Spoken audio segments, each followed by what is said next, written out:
What is up? Hey, hello, everyone. It is Rachel.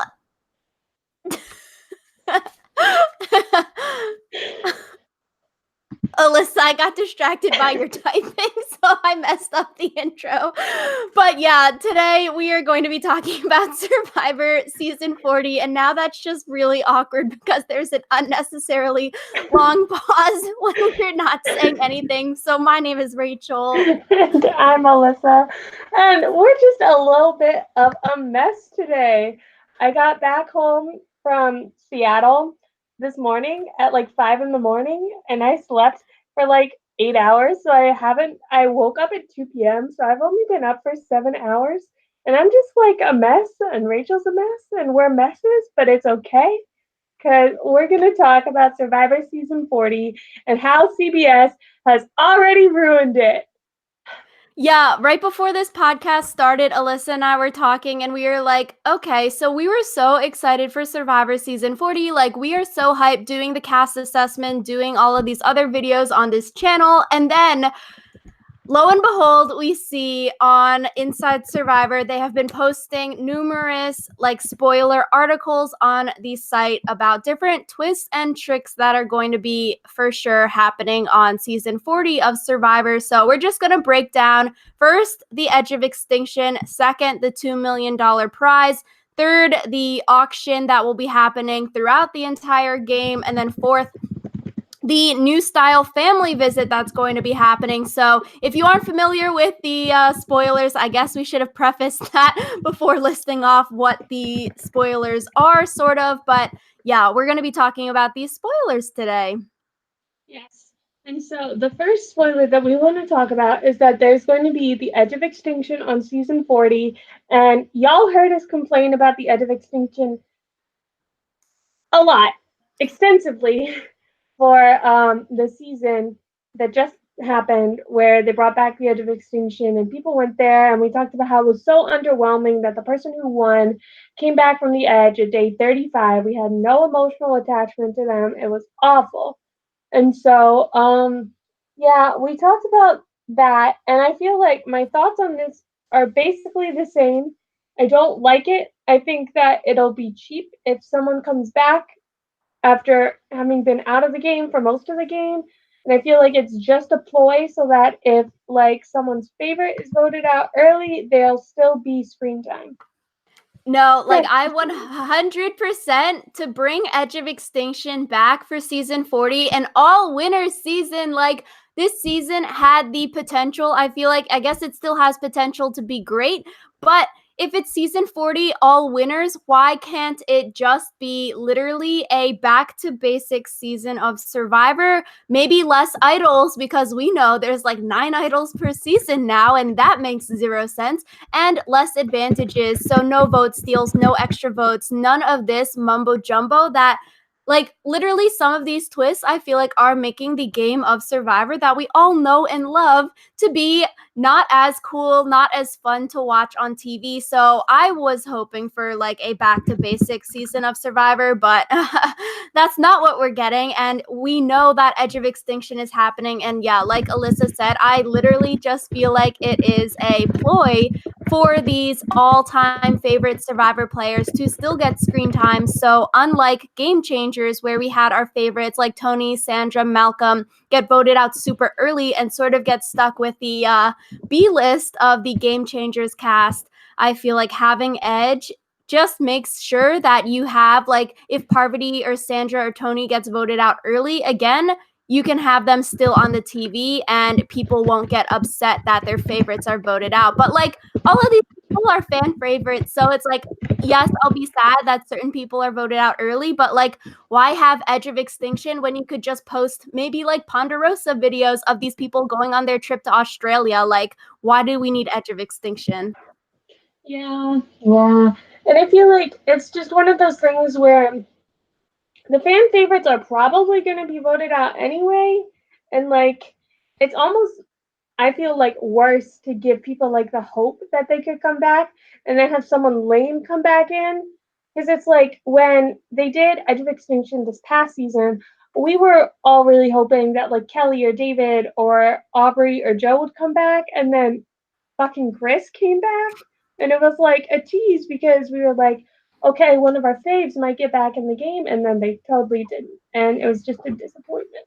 So And I honestly feel like they sort of tried to rig season 38 of like, okay, if Joe gets voted out, he can probably win one of these ball challenges, these physical, like going through the rope maze challenges because he's Joe.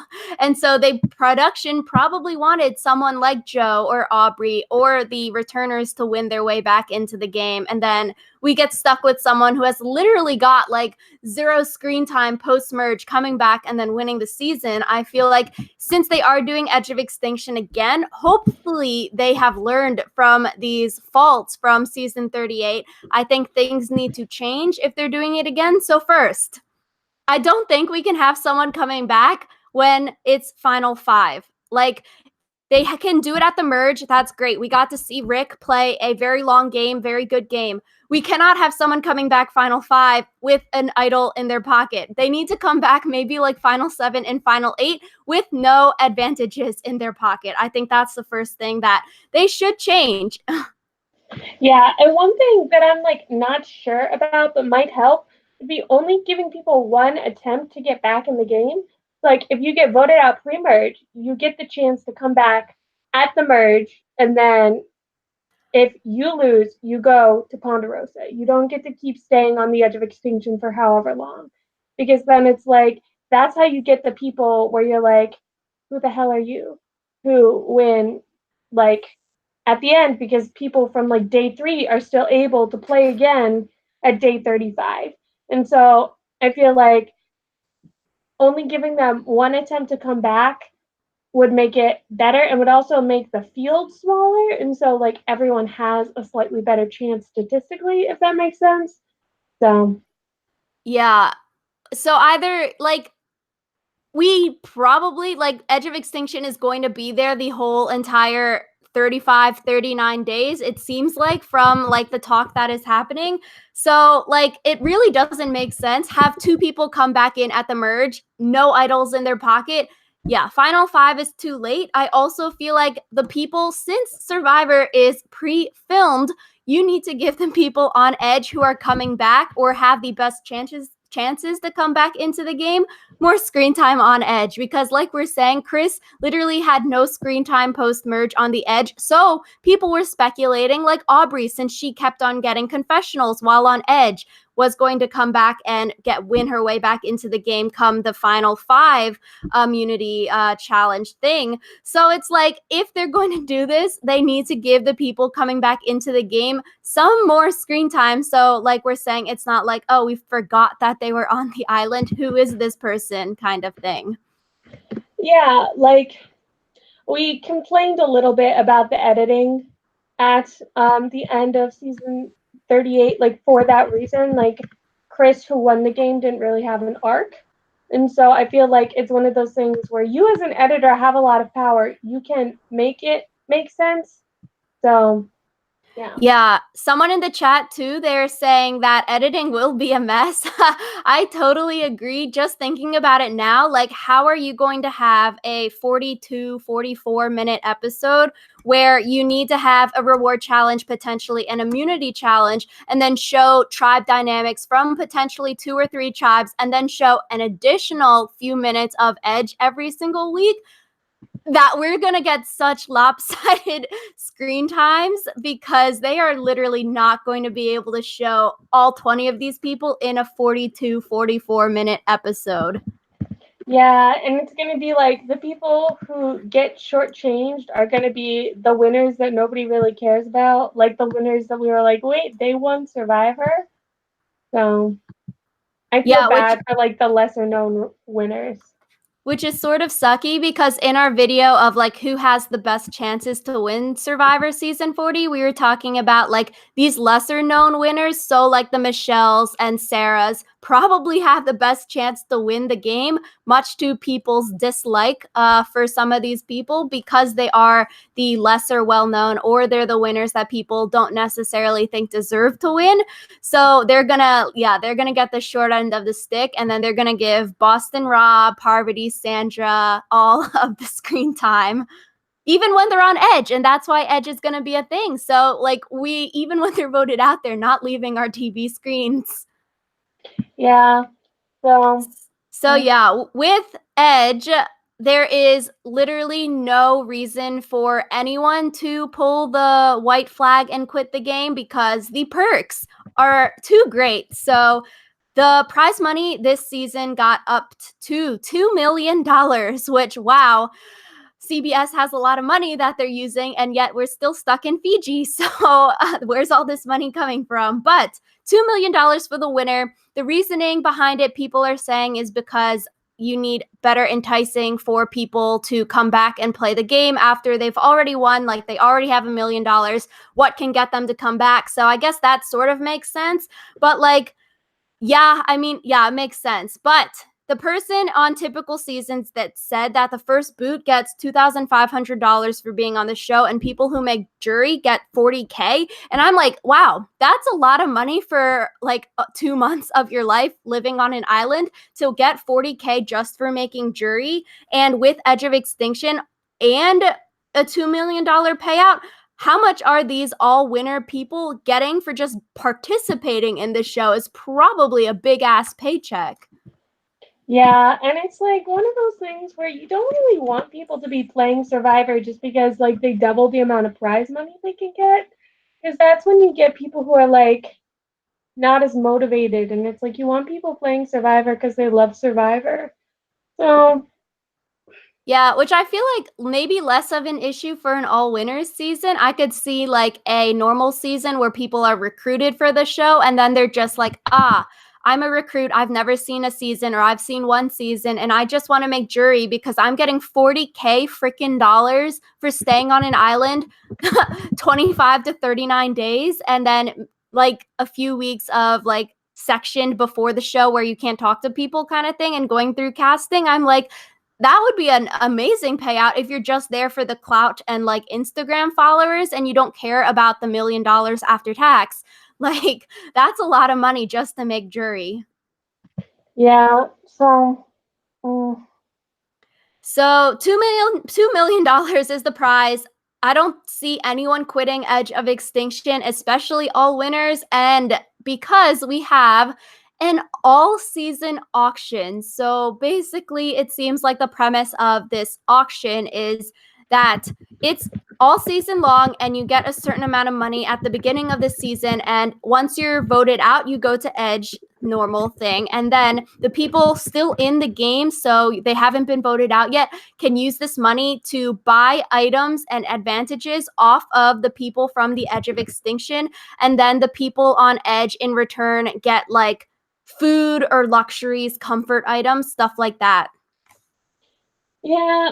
And Rachel and I were talking about this, about how it's not really clear yet what the castaways are going to be able to buy or not, but like if they're able to buy idols and also find idols, there's going to be so many freaking idols, because we talked about how like the average number of idols has been going up, and how like there being so many idols like doesn't always make the game more enjoyable, and how like if people are able to buy idols and find idols, there's going to be so many advantages.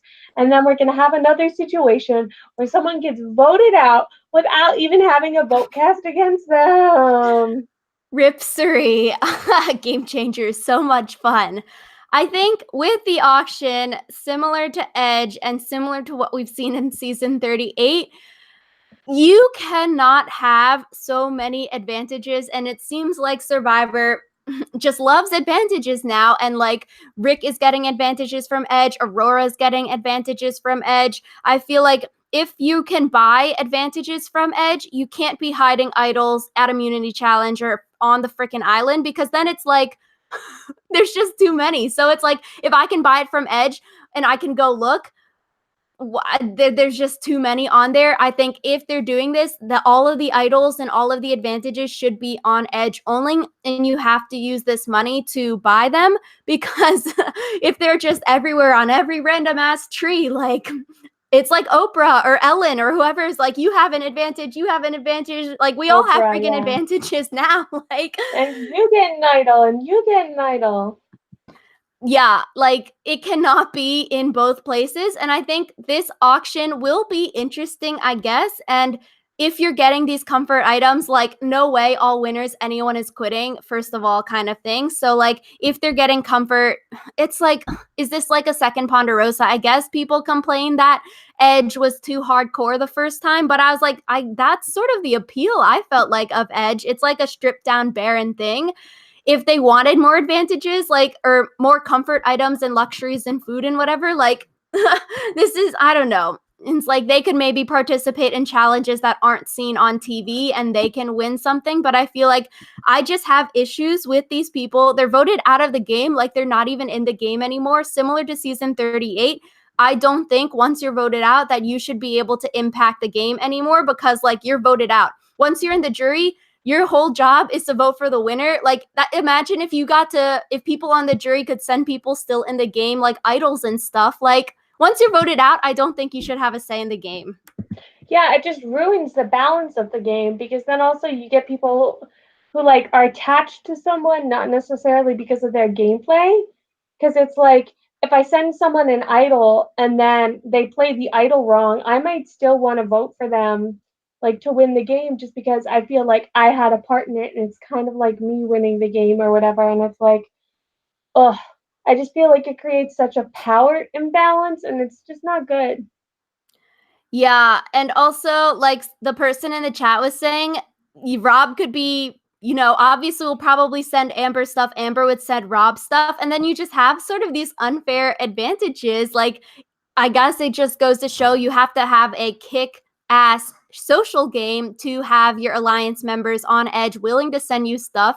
And I guess it'll be interesting to see like what it actually entails with the money buying auction items, because it's like, okay, day 9, or can you just buy an auction item every single day for 39 days? Or is it only like, okay, day 9, this thing is for sale, someone on Edge finds it, and then they barter with the person of their choosing, and it's like, okay, Rob found something on Edge day 9, that was the one thing that's going to be given out, and then he tries to sell it to Amber, and Amber's like, yes, I want to buy it, or she's like, no, and then Rob tries to sell it to someone else. Or are they going to do the worst idea ever where like there's just advantages all the time and you can just go and buy one whenever you please, because that would be so bad. Yeah, I'm just like,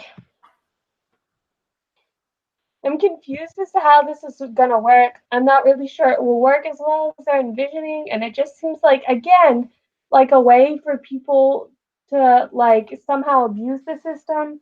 And it's also rumored that like if you buy an advantage and then like you get voted out, you can will it to someone else. And like I'm not sure I like that because it's like if you find an idol in the game and you get voted out with that idol, you're voted out. Like that idol nil. And I don't like the idea that like instead of the advantage becoming null when you like vote it, when you get voted out, it still has power because then that seems like the way that so many advantages get accrued towards the end because they're just constantly being willed to new people if they can't be used. Yeah, and I think we've mentioned this, like we're beating a dead horse. Why are there so many advantages in recent season of Survivor? Like, okay, sure, you need to keep the game fresh and fun for viewers, but I feel like season 40 is not the time to experiment with it. I'm like, why cannot we just have a normal season of Survivor with like idols or no idols even? That's a twist. And then like have a back to basics season. But no, I don't need, like, yeah, I'm still personally, I think that once you're voted out, you should not have such big say in the game. If you're on jury, you only vote to win the game. You're not sending people items and advantages. Once you're voted out with your idol, if you can just give it to your right hand person, I'm like, you'd want to vote out your allies then. And then it's like some really big legacy advantage where I'm like, okay, I know Bob has the idol, so it's like I'm gonna vote him out, so then he wills it to me, hopefully, kind of thing. And then everyone's just voting out their allies, or it's like I'm gonna vote out my allies so they're on Edge, and then they can send me stuff through the auction. Yeah, yeah. It just like it could be a really cool way to like inspire people to like change their strategy or step up their social game. But like Rachel said, this isn't the time to be doing it. We just want to see all of our favorites back and like playing the game again. And Yeah. Or like one or the other, edge or auction, not edge and auction, and like 6 million different advantages on Edge of Extinction and potentially on the normal island as well. But I think with the auction, I guess it'll be interesting.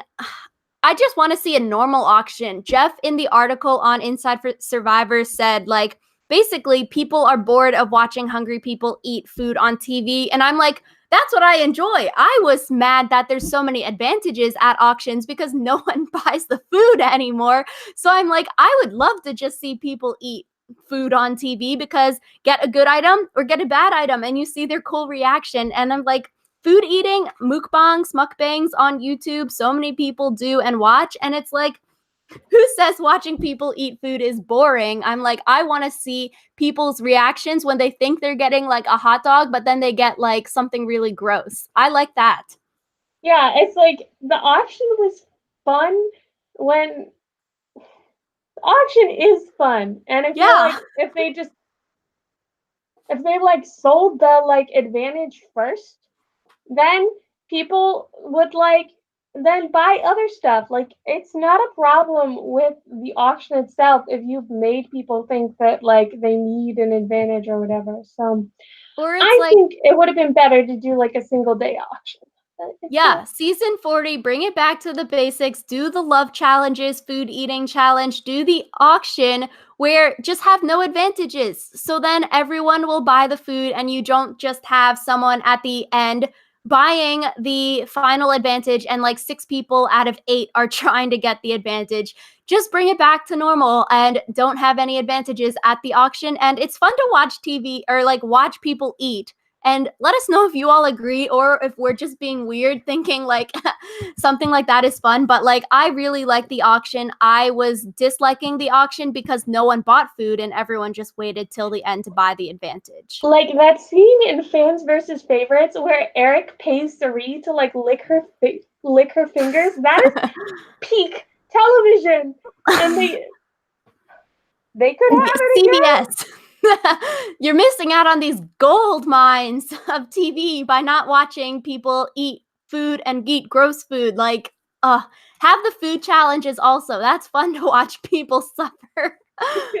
Yeah, I feel like they're like instead of going back to the fun things that like sure aren't like it might not be fun to like watch an auction every season or watch like a gross food challenge every season.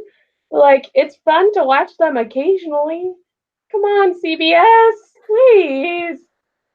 So the family visit also is being changed as well. So instead of like final 6, 7, or 8 family visit, Oprah, everyone gets a family visit now, and you don't even just get to see one family member. You might get to see 2 or 3 family members. Your whole freaking extended family is coming to Fiji. Like CBS, where is this money? $2 million, and you're sponsoring family visits of full families to go to Fiji to visit their loved one. Like, It's because it's because of Rob and Amber. They can't bring just one person out because Rob and Amber wouldn't have one person. So they need to bring like all of Rob and Amber's kids or something. 4 Like, people. exactly. They each get 2. And that see, we've cracked the code.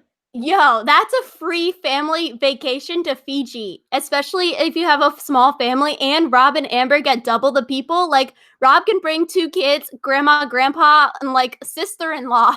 And then Amber can bring the other 2 kids and like other random family members. I'm like, so no one is going to quit the game because I guess if you quit, you probably won't get a family visit. And why would you quit? Like, it's your second, third, fourth, fifth time out there on the island. And for an all winners, all-star season, like no one's quitting. But family visit, there's no reason to stay in the game besides $2 million. But these people are probably getting way larger paychecks than the jury amount of $40K. So it's like, you want to get voted out. So then you could go hang out on Edge. You don't have to strategize and you just sit there and you get a free family vacation out there too. And you don't have to suffer like Reem suffered. You get to potentially have comforts and luxury items. So I'm like, really, why do you want to stay in the game anymore besides your love for the game, which hopefully people don't purposely get themselves voted out? But I could see on a non-all-winner season where you have recruits and people who don't necessarily care about winning or even playing the game, but are only there for social media clout, like they'd want to get themselves voted out so they could get the hangout time on Edge and a free family vacation for doing nothing. Yeah, this whole thing just seems very poorly thought out. Like you said, where the hell is CBS getting all this money? It's Love Island 2.0. Yo, maybe it's a big setup. Someone might have like a single cousin that they bring onto the island, and someone else has a single brother or sister, and then they fall in love. And then they get married at the reunion show. That's certainly a thought, but it's okay. So, I like family visit. I guess it's to entice the people to actually come and play an all-winner season, because why would you want to leave your family if you've already won? You've lived your dream. You have the $1 million paycheck. But I'm like, what is this going to happen on family visit night? Is it going to be a whole 44 minutes of just people talking to their family and no challenge now? Because even on normal family visit nights, that takes like 30 minutes of the episode, and it sort of gets boring because everyone says the same thing over and over About how much they love each other and are glad to see each other, and they're crying. Ugh. So I'm just, yeah. And then also the chat. Thank you all for talking and with us. Super fun. They're like 17-person jury. Split in a final 3. The majority on that, do you need like 6 people if it's split evenly? Like more than 7 people? It would be Or 665 if there was a 17-person jury. So yeah. you could win with like basically only a third of people. Yeah. Actually voting for you. That it like that's just bad. Yeah. I need to take several deep breaths before this season like premieres, because I feel like I'm just Like not excited for it anymore, just because I know it's going to be a hot mess. Like 6 people is probably the amount of people in your alliance. All you need is to have enough social skill to have your alliance vote for you at the end of the game and play a decent game to get the people to actually, yeah, 6 out of 17, or I guess 7 to not have a tie technically. It just seems like a very small number for a large amount. And final tribal will be a hot mess. Editing is going to be a hot mess. No one is going to get screen time besides the like fan favorite, super popular people. It's just going to be a hot mess. I feel like, where is the back to basics season? Why on season 40 of all seasons must they try all the new twists and tricks? Yeah. So let us know in the comments down below what y'all think of all these crazy twists and tricks that are happening. If you think this season's actually going to be better because of it, let us know. We'll probably disagree with you, but you know, that's the spirit of American free speech. Oh my God. But yeah, thank you all so much for watching. Thank you all so much for chatting with us. Do let us know what you think of these twists and tricks down in the comments below if you are watching later. And we will see you all next time. Bye.